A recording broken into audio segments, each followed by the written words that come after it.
Welcome, welcome, welcome to Walking the Path. I'm so grateful to be here. I'm so grateful you're here. I'm so grateful I'm here. We're here. We're here. And oh my God, I'm not going to say it. I am going to say it. We're here and some of us are queer. Okay. Some of us aren't. Oh, well. Anyway, welcome, welcome, welcome. I'm just being crazy and funny today because I'm a crazy kind of funny guy, apparently so. I'm so grateful to have the opportunity to tell you a little bit about what's going on today. Today I'm at Rhythmia, as you can tell by the background. And guess who else is here at Rhythmia? Dr. Andrea Pennington, who is my dear friend and soul sister. I love her so much. She's amazing. And she's been here this week. What an amazing guest speaker. She's been talking about the cornerstone process of integration. Diego, what's up? Good to see you. Hey, Ginsberg girl, what's up? Trini, what's up, everybody? Hello. So Dr. Andrea Pennington has been amazing this week. Her workshop has been on how to really bring the work that we're doing here at Rhythmia into your daily life. And hi, Stephanie. I love you, sister. Sending you blessings. Thank you.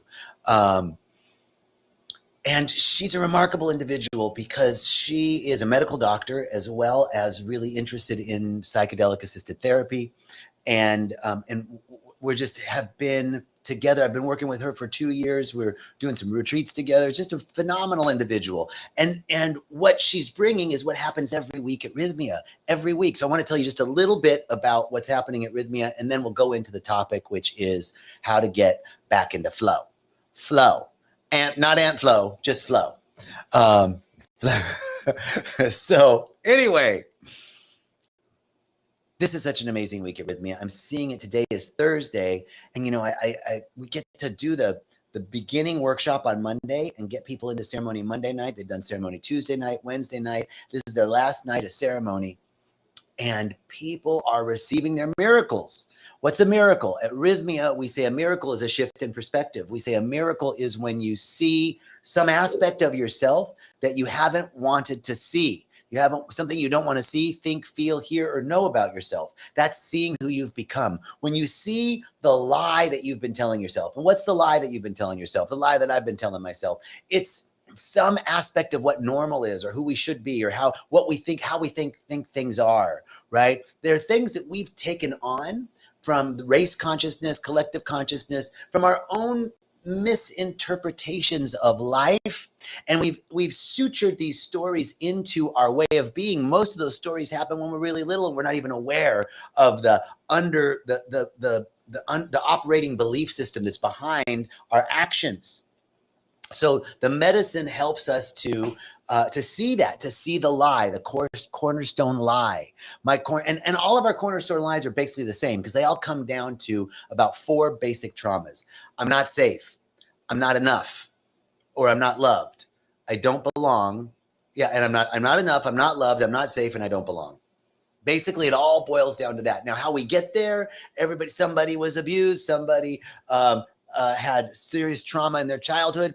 Somebody could have not been picked for kickball or didn't play Monopoly with their brothers and sisters. I mean, anything on that spectrum causes, quote, trauma, because trauma isn't what happened.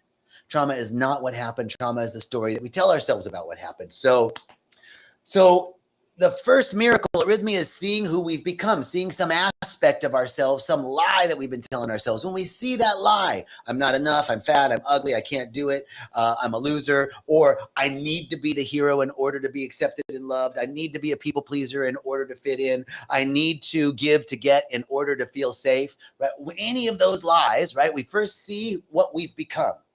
The lie that the coping mechanisms that we've used in order to make sure we get our needs met. That's the first thing. The next thing is to merge back with our soul, to merge back to a state of wholeness, to merge back to the truth of who we are. All that stuff is a lie. It's not true that I'm not enough and that I can't do it and that I have to give to get or go along to get along. Those aren't the truth. That's not the truth. I can be me and be accepted for who I am, because guess what? The only person that needs to accept me is me. Because what you think of me is none of my business. Okay? That's okay. What you think of me ain't none of my business.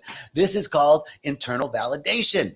So this is what's going on at Rhythmia. Then the final piece is forgiveness. Forgiveness and healing. Healing the heart and forgiving the unforgivable. And guess what? All forgiveness is self-forgiveness. All healing is self-healing. This is the truth. Heal ourselves, we heal the world. Forgive ourselves, we forgive the world. So this is the next thing that's happening at Rhythmia, right? So that's the miracle. That's what's going on. And I was at lunch with people today. Ooh, boy, people are just loving it. I got my miracle. I got my miracle. I experienced this. So that's Rhythmia. Now, on to flow. Let's talk about flow, how to get back into flow. So, lots of talk about flow, what flow is. The dictionary defines flow as unhindered progress or movement, right? Unhindered progress or movement, that's flow. Like positive psychology talks about flow as like the zone, the state of, like everything's clicking, right? Spirituality might describe flow as ecstatic states of oneness, connectivity. These are all aspects of flow. What I'm talking about with flow is a state of joy.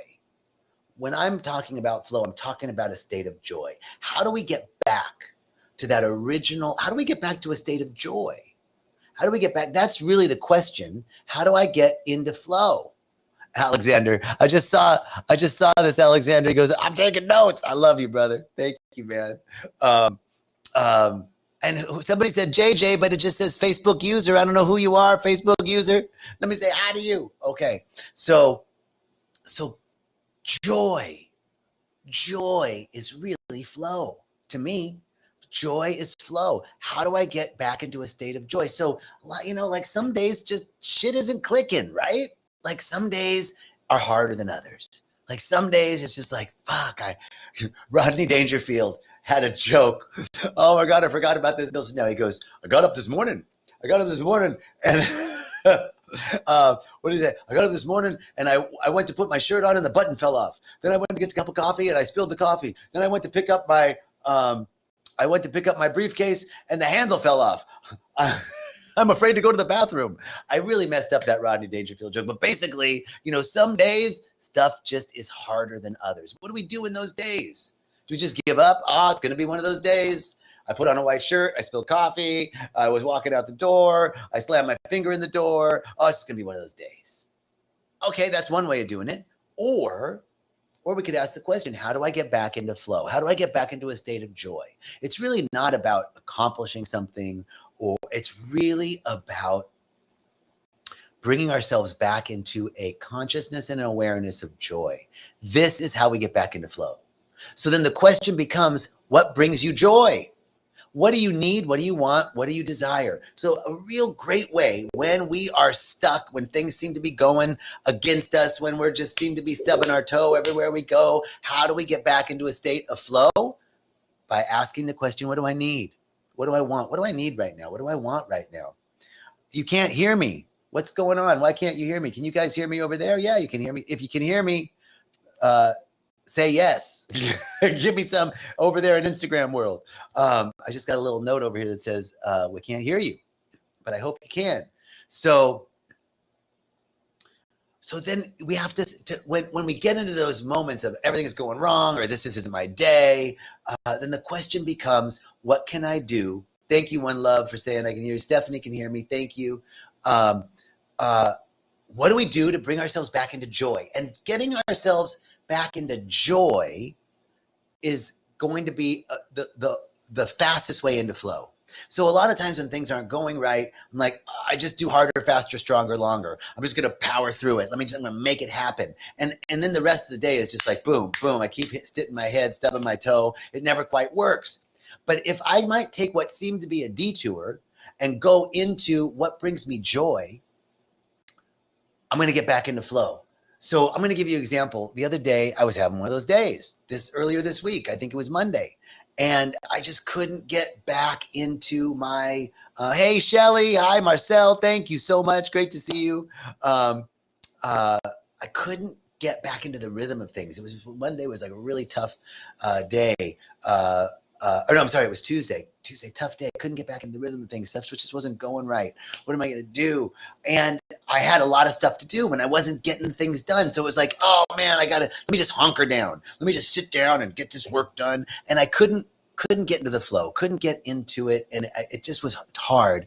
And I thought, well, one of my commitments this week, one of my intentions this week was to move my body every day. Not that I had to work out for an hour, that I had to lift weights, or just move my body every day. That was my intention, because my main intention is consistency over intensity. So I just want to be consistent in the way I move my body. I move every day. It could be 10 minutes of walking. It could be an hour. It could be working out with weights. It could be calisthenics, whatever.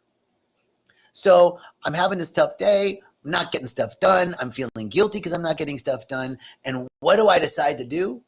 I decide to go for a walk, because I thought, well, at least I'm going to get a little movement in.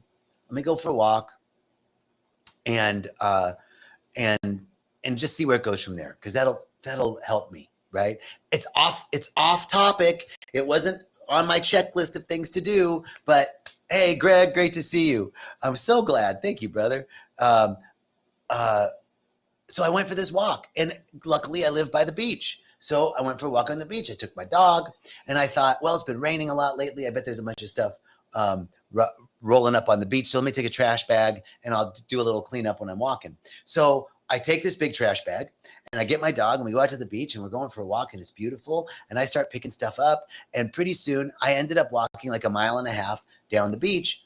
And now I have this giant trash bag full of crap, wet plastic with sand, wet sand in there and stuff like that. So now I'm 1.5 miles away. I'm 1.5 miles away with this giant bag, and I got to get back to the car where, so I end up like carrying this bag, and I could walk 120 steps and then I'd have to rest.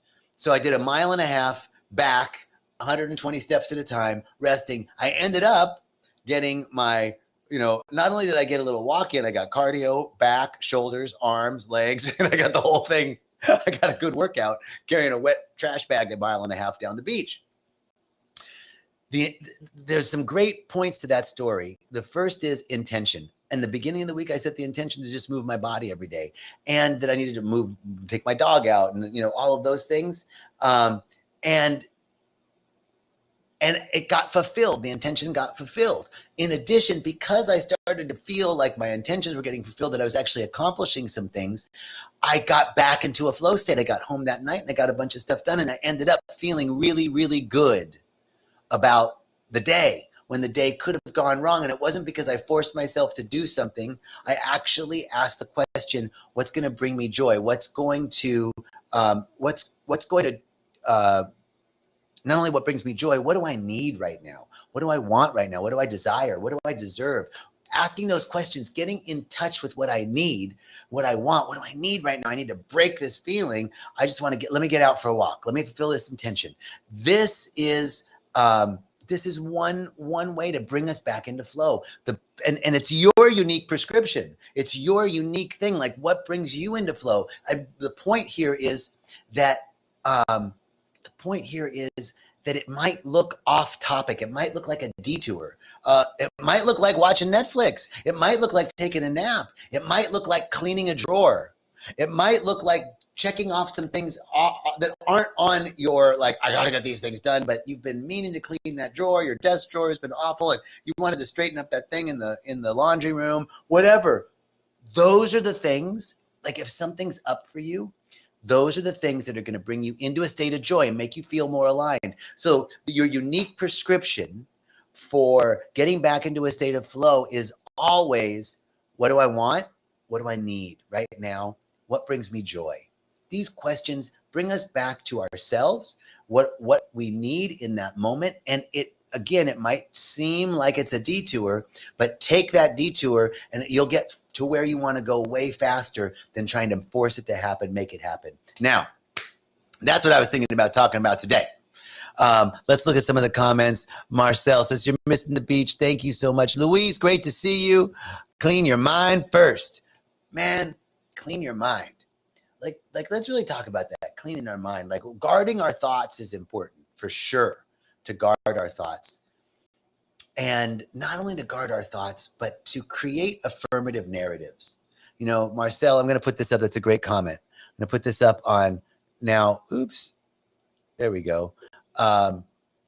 You can see it on the Restream Studio. You can't see it on the Instagram world. But one of the Facebook users, it's Marcel, said, clean your mind first. And this brought up this topic, like, how do we clean our minds? How do we guard our thoughts? So, and I'm going to say,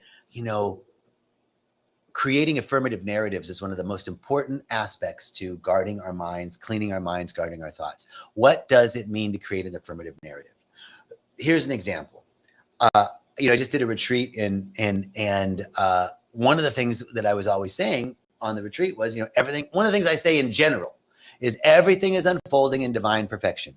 Everything's unfolding in divine perfection. Hey, Darcy, what's up? So people started making fun of me, like, because something, quote, bad would happen. And they'd be like, I guess everything's unfolding in divine perfection. And I'd be like, wait and see, right?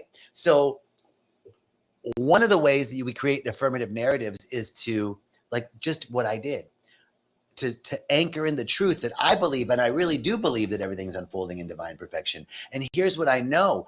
Example after example, demonstration after demonstration in my life has shown me that what appears to be bad isn't really bad, that there really is no bad or good, that things are unfolding. And if we are attentive to it, we'll see the good. Here's an example. I was in Peru. We were on this bus ride.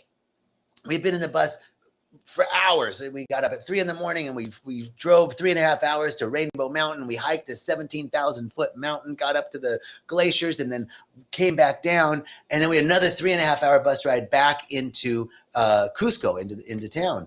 And as we were coming back into Cusco, we were almost to our turnoff to get into the old part of town. And the bus driver, we had a big bus, and the bus driver said, I just got a call from dispatch. And dispatch said, we can't take the bus into the city center. It's too big. I said, well, we've been taking the bus into the city center all week. Why all of a sudden today? He goes, I don't know. We can't take the bus in. Right. And so I tell everybody, we're not able to get into the city center. There were a couple options. We might have to take a smaller, like, go get a smaller van, like a little Sprinter, to get into town. Finally, the guy says to me, and if we go around the city, there's another entrance, but it's a half hour away from here, but I can get you to the hotel going in that way. I said, okay. So I get on the loudspeaker to everybody on the band. We're now going to take another half hour to get to a different entrance, but we'll be able to get right to the hotel. Everybody's like, man, we'll walk. No, I don't want to, like, there's no way we could have walked all that distance, right? We have to take the bus. So I just say, everything's unfolding in divine perfection. And they were like, boo, like, screw you. You're fucking crazy. You're just saying that shit. And it's like, everything's unfolding in divine perfection. So we start to take the path to go the longer way around. Instead of taking a half hour, it only took 15 minutes. Traffic was much lighter than we expected. And then we get into that entrance. We're getting into town, and we get stopped by a parade for Cristo Moreno. Cristo Moreno is Black Jesus. Black Jesus, baby. We got, apparently, 800 years ago in Cusco, one of the men that was enslaved by the Spanish painted a picture of Jesus as black. And that painting over the years has had many miracles. Lots of miracles have happened with that painting. And so to this day, 700 or 800 years later, they celebrate Cristo Moreno, Black Christ, Black Jesus. They celebrate Black Jesus.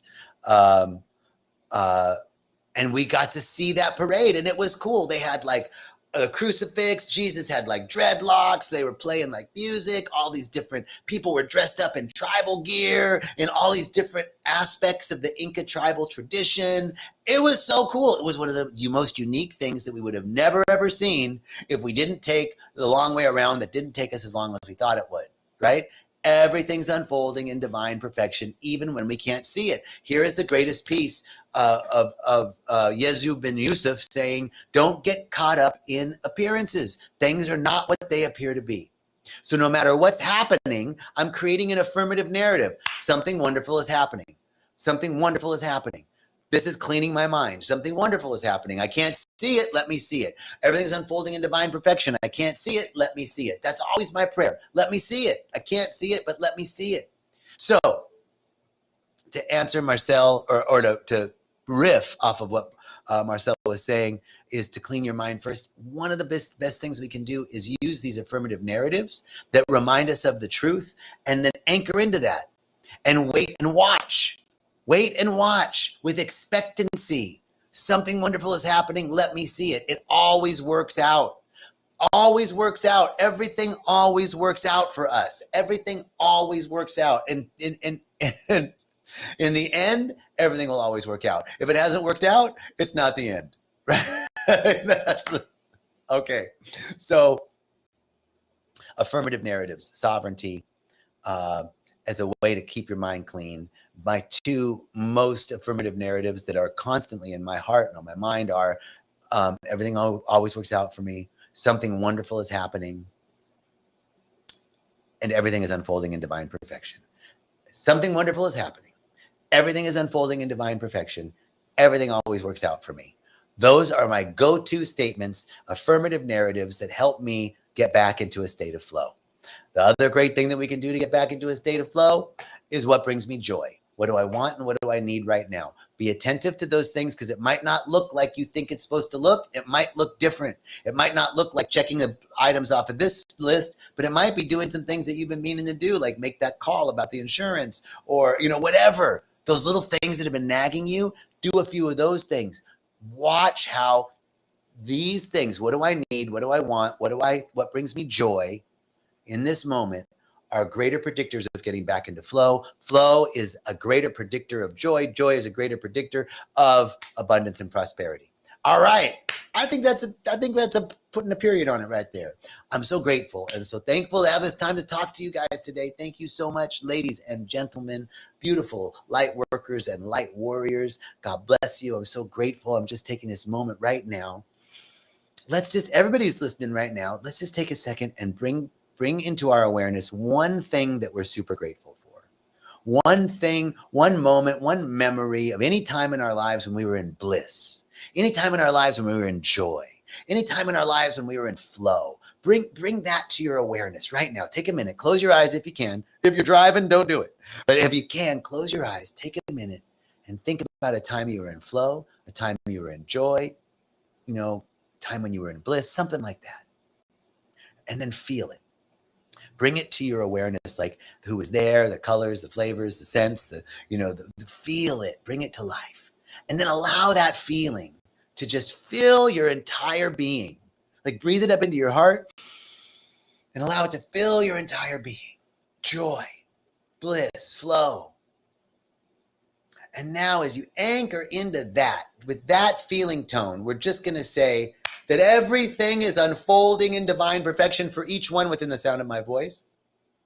That nothing is against you. Everything is for you. Everything is unfolding in absolute divine perfection. And no matter what the appearances are, something wonderful is happening for you right here, right now. If we can't see it, it's okay. We have to be attentive. And so I say, let me see it.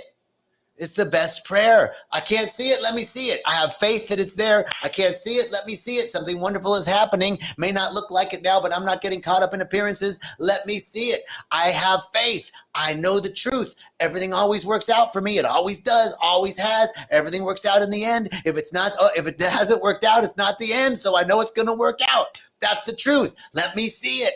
That's our prayer. Let me see it. And so with this joy, with this gratitude, we just say, and so it is. Amen. Aho, ashe, alleluia. Hayah, yah, yah. One more. Yah. Okay. Blessings, everyone. Have a great day.